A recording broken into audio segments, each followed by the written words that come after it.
Olá, de volta com mais uma edição do programa Movimento e hoje nós vamos falar sobre arte literária. Vamos falar sobre o livro que está sendo lançado em Uberaba pelo meu amigo Jorge Alberto Nabuti, que é escritor, poeta, historiador, jornalista, que se chama O Círculo dos Bastidores. Seja bem-vindo para falar sobre esse assunto, viu, Jorge? Muito obrigado, agradeço. Como que é que nasceu o Círculo do Bastidor? Quando a gente pensa em bastidor, lembra, né, a cabeça já remete àquele que a gente usa para bordado. Tem a ver com bordado? Tem tudo a ver.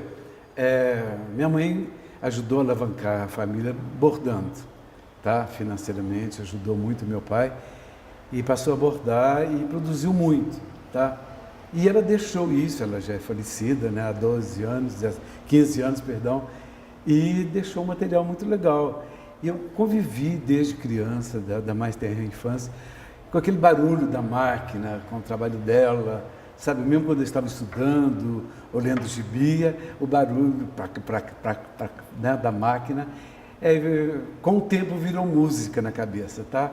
Com distanciamento, aquela coisa deixa de ser um barulho meio perturbador para ser uma coisa gostosa e da qual eu tirei proveito para fazer o livro. Toda essa poesia aí você tem nas lembranças ou desde a época já tinha algumas anotações? Ou é a partir de trabalhos dela que você conserva em casa? Sim, ela deixou muita coisa em casa, mas as coisas já estavam todas registradas, tá, na cabeça.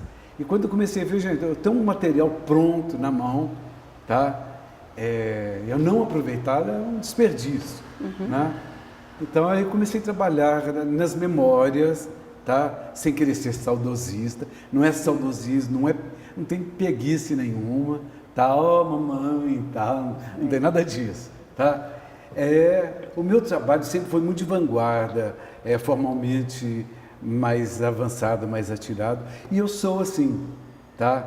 Vocês abrem o livro, um capítulo chamado O Voo das Andorinhas.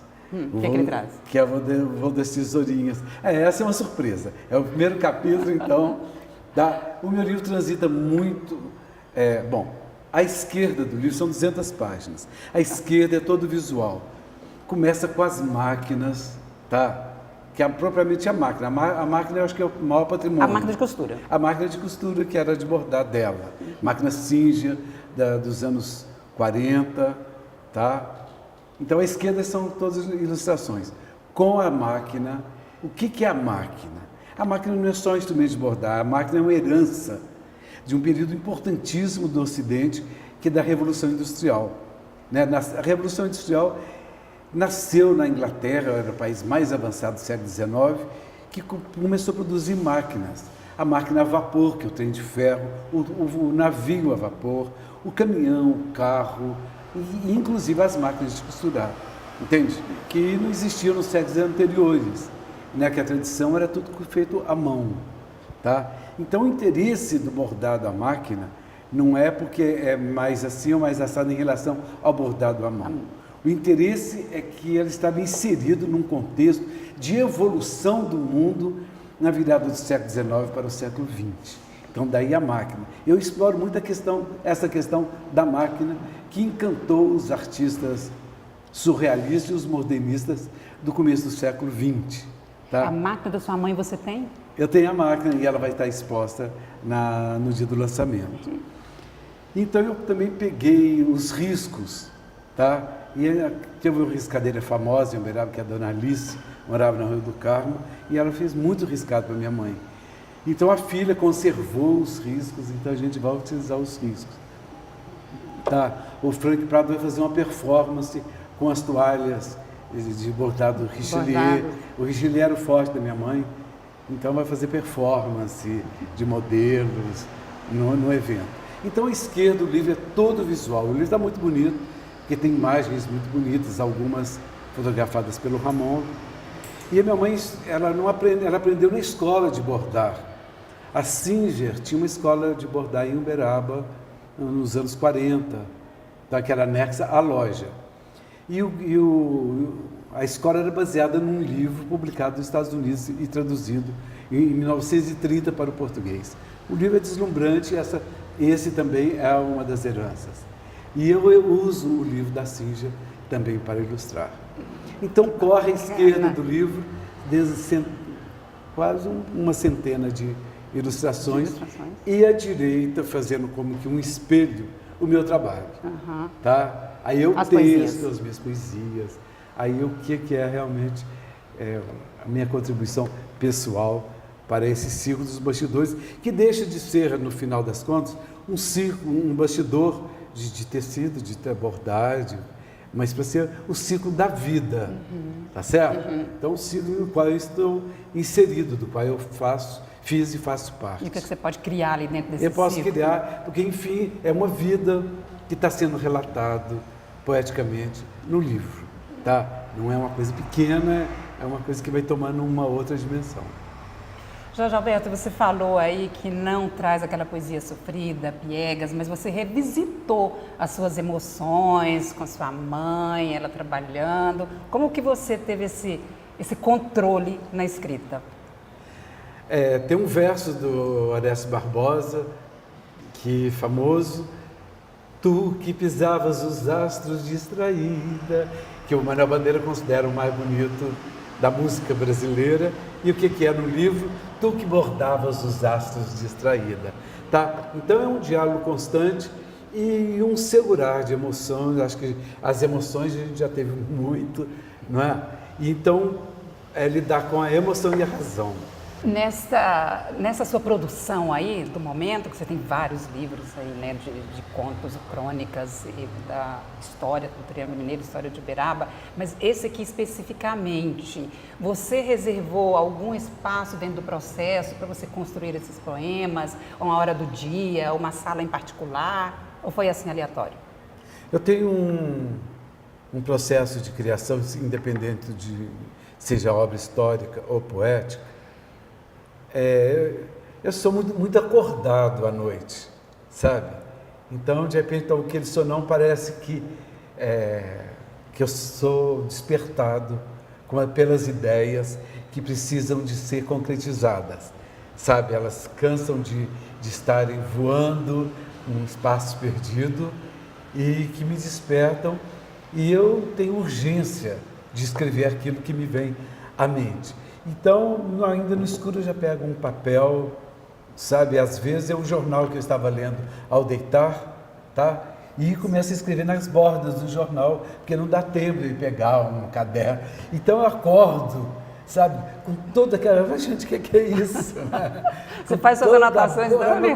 Às vezes são garranchos. Meu Deus, o que eu escrevi aqui? Então, aquelas bordas todas eu vou virando o jornal e vou passando para o computador.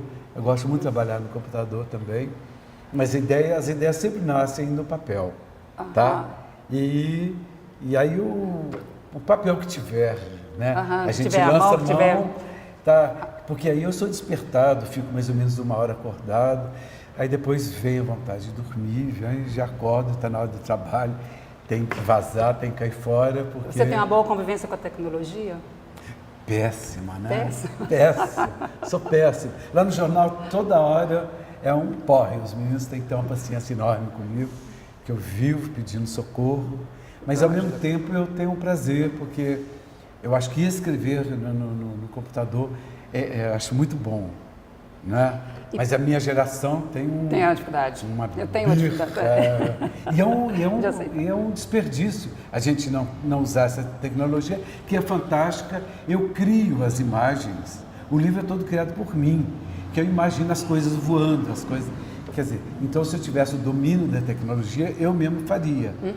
Tá? Mas eu fico com o art designer. Não, joga esse passarinho aqui, vai, essa imagem para cá. Você sabe o resultado que você quer chegar. A minha poesia é muito concreta, tá? E quando era máquina de escrever, eu virava, tinha que fazer um papel quadrado para eu virar na máquina e escrevia assim, para fazer uma poesia quadrada. Que eu tenho alguma coisa guardada. E hoje não, o pessoal faz isso brincando, usando os recursos, né? E em quanto tempo que você escreveu Ciclo dos Bastidores? Ele praticamente nasceu em 2016, tá? E eu não queria editar, muita coisa eu não quero editar aqui, sabe? Porque eu acho que... Aqui onde? Em Uberaba? Em Uberaba. Que a gente quer um editor, quer lançar isso fora, quer que o livro seja a nível nacional, mas a barreira é muito grande e a gente vive muito na província, sem muito contato nas capitais. Você tem que morar nas capitais para você ser amigo dos editores, dos grandes escritores que possam te indicar para esta ou aquela editora, tá? E na ausência disso, vivendo muito aqui, aí a coisa não rola. Então eu segurei, falei, não, agora é hora, vamos embora, vamos fazer, vamos lançar. E o livro está chegando, acredito que em boa hora, porque é vésperas do Dia das Mães. Mas uma parte do livro está em São Paulo. Foi para São Paulo? Não, o livro foi todo, o livro é editado pela Pint, mas a parte de finalização, costura e capa dura, então é um livro muito bonito, muito requintado, e esse trabalho é feito em São Paulo. Jorge Alberto, nesse livro você tem alguns parceiros, né? O ABCZ, apoiadores? Apoiadores. A Uniub, a ABCZ, Mulher, né? A Codal e a Ellen, a jornalista, nossa colega, que eu achei um gesto super legal. Ela tinha uma relação muito afetiva com a minha mãe. Eu falei, imagina um livro da sua mãe, eu tenho que participar. Eu quero participar. Eu falei, muito bem-vinda. Claro. Né? Como você fez a revisão? Você faz no computador? É uma curiosidade que eu tenho aqui da nossa geração, né? Você faz no computador ou você imprime para revisar? As primeiras é no computador, mas a última tem que ser porque você passa erros, e eu sou péssimo para revisar. Quem escreve criação, você vai com as suas ideias, você lê com a ideia, você não lê o que está escrito, sabe? Então vai passando erro. Então você precisa sempre de ter um revisor ao alcance da mão, senão você está perdido. Nesse universo aí que você atua na escrita, na literatura, tem algum que te atrai mais, te fascina mais? A história, a poesia, os contos? Eu sempre trabalhei com história e poesia, né? Tá? E alguns historiadores nem gostam de dizer que eu sou historiador porque eu faço literatura. Mas eu não acredito. Eu acho que a gente dá um perfil humanista à história. Porque as teses, por exemplo, são as dissertações de mestrado, de doutorado, são muito técnicas, não é? Se você for ler aquilo, você termina logo nas primeiras páginas, que é o excesso de citações que corta o texto não rola. E é como eu estou fazendo um trabalho para o leitor, entende? Para todo tipo de leitor. Então, eu não tenho compromisso, eu não estou fazendo uma defesa de tese universitária. Então, eu estou livre para escrever da minha maneira. E eu acho que eu ganho muito leitor com isso. E quando você escreve, você sente essa liberdade também? Essa liberdade do pensamento, essa liberdade na vida, essa suavidade quando você está escrevendo? Mais na poesia. Mais da poesia? A minha poesia eu acho que é muito libertária, eu construo da maneira que eu quero, sabe, é irreverente. E é muito espacial, é muito visual, tá? Por exemplo, esse primeiro capítulo do livro, que eu não quero dizer o que é, não tem uma palavra, tá? Então ela é toda imagética, sabe? É toda imagem. Como o livro das chuvas, já tem capítulos inteiros sem uma palavra, né? Enquanto começa a chuva, é só chuva, não tem palavra, não há palavras. Você lê bastante, Jorge. Tem algum escritor que lida com a poesia, que te inspira? Bom, eu tenho 3 mitos, né, ligados à poesia. Primeiro, que eu acho o principal poeta brasileiro, que é o João Cabral de Melo Neto, tá? Que fez o seu livro mais popular e menos importante na obra dele, que é Morte e Vida Severina, mas que o tornou muito popular no país.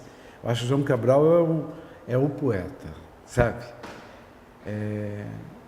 E ele lidou com os usineiros, que ele criou uma barreira com os usineiros, mais ou menos como o Drummond fez com as represas lá na região de Minas, que romperam e que deu esses problemas todos no país.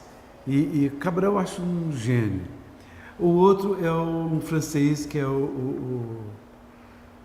Bom, depois que eu falo dele. O outro, que ele não é exatamente um poeta, ele é um escritor, que é o Guimarães Rosa, né? Que as obras extensas, a obra-prima, Grande Sertão Veredas, mas cada linha é poesia pura. Então, se você fazer poesia num calhamaço do tamanho que é Grande Sertão Veredas, é coisa de gênio. Tá? E Saint-Jean Perse, que é um poeta francês, que eu conheci na adolescência, e morava em Uberaba, o Frei Bruno Palma, um dominicano. Os dominicanos são muito ligados à cultura, não? E ele foi o tradutor desse poeta para o português. Então, eu logo tive contato aí através do Frei Bruno. E eu acho de um requinte, de uma elegância incomum. Então, esses são os meus 3 pilares na minha maneira de escrever. Muito aquém de qualquer um, evidentemente. Você foi presidente da academia, aqui da Academia de Letras do Triângulo Mineiro, e acompanha essa produção de livros, os escritores. Nós temos bastante escritores do Uberaba? Muitos. Eu até realizei, chamei o Guido para participar, o Dia do Escritor, tá? Que foi no final do ano e eu não queria deixar passar batido. E o que eu falei, Guido, olha, eu vou fazer o Dia do Escritor. Liguei para a Manuela da Lemos e Cruz, liguei, começamos a divulgar, eles também ajudaram a divulgar, e nós convidamos todos os escritores de Uberaba para participar. Foi apenas um toque, um primeiro momento, tá? Mas eu achei que foi muito significativo, tinha muitas pessoas, havia mais de 100 livros, tinha mais de 100 livros de autores uberabenses na livraria, entende? E o pessoal surpreso, lógico que poderia ter avançado mais, mas como em 10, como início, a gente já está pensando no próximo, e a gente vai abranger mais com depoimentos de cada escritor. Acho que a gente tem que congregar, convergir, né? Aliás, até aproveito para convidar todos eles para o meu lançamento. Que é dia 9. Dia 9, 19h30, no Centro Cultural ou Sala Cecília Palmério, na Uniub, aqui na Guilherme Ferreira. Então tá feito o convite aí. Ô, Jorge, eu até peguei uma frase aqui que vem no seu convite, que é pela valorização da poesia e de poetas uberabenses. Isso aqui já casa, já dialoga com o que você respondeu anteriormente, isso, né? Isso. De valorizar, de chamar. Faz um chamado. Eu acho que tem um problema que é muitas vezes a gente cria a obra pela necessidade e vontade de criar e depois fica a destinação. Para quem que você criou? Né? Eu acho que, em primeira instância, para os colegas. Eu acho que os melhores leitores de poesia são os poetas. Tá? Mas, nesse caso, eu acho que é um livro aberto pela temática, que é o bordado, que é o trabalho manual. O Uberaba tem uma tradição fantástica de produção nesse sentido. Muitas bordadeiras. E de longa data, né? De décadas. Então, já tem um destino. Sabe? Eu estive com o editor do livro da Antonieta e da Eliane Marquês, que é ABCZ 100 anos de História, e o cara é de São Paulo e ele discutiu muito com isso. Ele discutiu muito isso comigo. Para quem que você vai fazer esse livro? Então é um processo inverso. Por que você vai escrever? Para quem que vai te ler? Então cada obra tem um destino, uma destinação. E você elege um leitor inicial, quando você termina a obra assim, qual amigo que leria isso aqui e falaria com autenticidade sem ser cruel? Essa é a discussão dele. É a discussão dele. Você às vezes tem que fazer ao fazer uma obra, ao desenvolvê-la, você pensar no consumidor final, como se faz um produto. Né? Dessa forma, o livro é um produto, sobre esse aspecto. Tá? Porque você precisa de fazer para alguém. Eu acho que o livro das chuvas era para as crianças, para os adolescentes. Não sei se deu certo, eu mandei para todas as escolas, mas faltou um trabalho, um diálogo permanente com eles. O perfil do leitor está formatado, tá? São as pessoas que produzem e que gostam e que consomem o artesanato.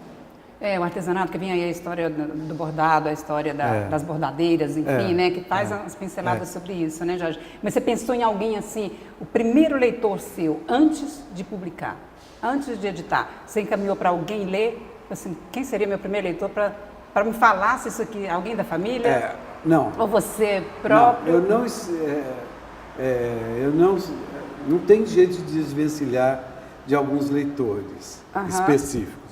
2 deles é o Nicolas Ranieri e o Guido Villarini. Tá? A gente está sempre de junto, antemão, né? pensa muito igual, Sim. discute as coisas, você pode divergir de várias vertentes, mas quem está próximo, discutindo, pensando, raciocinando os problemas da arte nas mais diversas áreas. Então sempre são eles. Ô Jorge, é a segunda vez que eu tenho a alegria de te entrevistar, A alegria é né? minha, né? E eu já te fiz uma pergunta que é assim, Uberaba tem leitores, as pessoas ainda gostam de livros, eu vou repeti-la.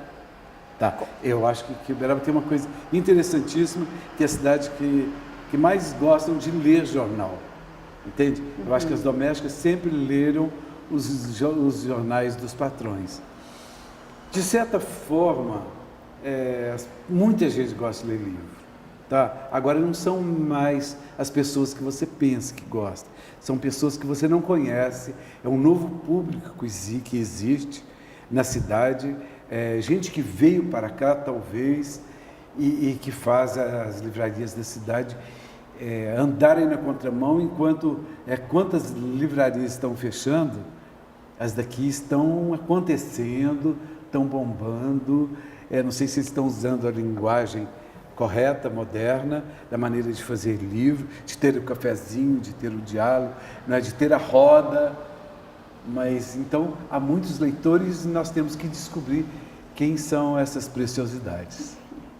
Bom, muito obrigada pela sua companhia. Nós estamos aqui encerrando, né? Quero te agradecer novamente. E aqui vamos reforçar que é dia 9, na Cecília Palmeiras, 19h30, né? Aberto a todos. Aberto a todos, que é aqui na Guilherme Ferreira, onde é a Uniub. Então tem o lançamento do livro de poemas, O Círculo dos Bastidores. Muito obrigada pela sua companhia também, que me acompanha, e até breve.